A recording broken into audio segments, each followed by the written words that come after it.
سامعین، جیسا کہ آپ کو معلوم ہوگا کہ حجاب کو لے کر کے ہندوستان کے اندر ایک وواد کھڑا ہو چکا ہے۔ حجاب کو لے کر کے بہت بڑا مسئلہ بن چکا ہے۔ آخر اس کی بنیادی وجہ کیا ہے؟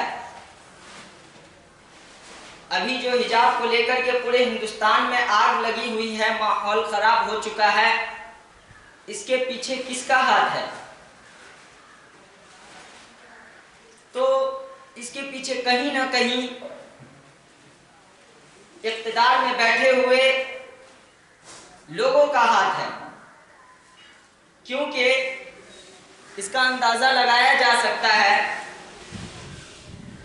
کہ ابھی یو پی میں الیکشن ہونے جا رہا ہے اور ہو بھی رہا ہے۔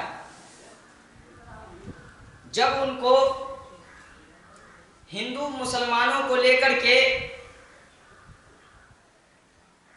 کوئی کارڈ کھیلنے کا موقع نہیں ملا تو انہوں نے حجاب کو لے کر کے ایک بڑا مسئلہ بنا دیا، تاکہ ہندو مسلمان آپس میں الجھ جائیں اور ہندو ایک طرف ہو جائے، مسلم ایک طرف ہو جائے اور ان کی کرسی باقی رہے۔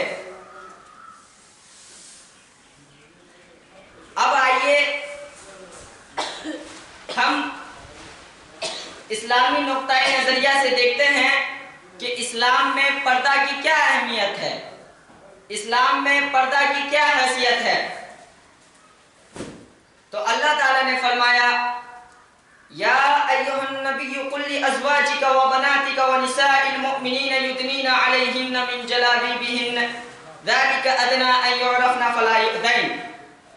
یا ایھا النبی، اے نبی صلی اللہ علیہ وسلم، اے آقا دو جہاں تاجدار بطح محمد عربی صلی اللہ علیہ وسلم، قل لازواجک، آپ اپنی بیویوں سے کہہ دیجئے، وبناتک، اور اپنی بیٹیوں سے کہہ دیجئے، ونساء المؤمنین، اور تمام مومنوں کی عورتوں سے کہہ دیجئے، یدنین علیہن من جلابیبہن، کہ اپنے اوپر چادریں ڈال لیا کرے، مطلب پردہ کر لیا کرے، حجاب کر لیا کرے۔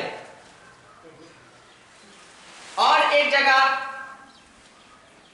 اللہ تعالیٰ نے فرمایا، قل للمؤمنین یغضوا من ابصارہم ویحفظوا فروجہم ذلک ازکی لہم، کہ نبی صلی اللہ علیہ وسلم آپ مومنوں سے کہہ دیجئے کہ اپنی نگاہیں نیچی کر لیا کرے، اپنی نگاہیں، اپنی نظریں جھکا لیا کرے جب ان کی نظریں عورتوں کے اوپر پڑے تو، اور اپنے شرمگاہوں کی حفاظت کرے، یہ ان کے لیے پاکی کی بات ہے۔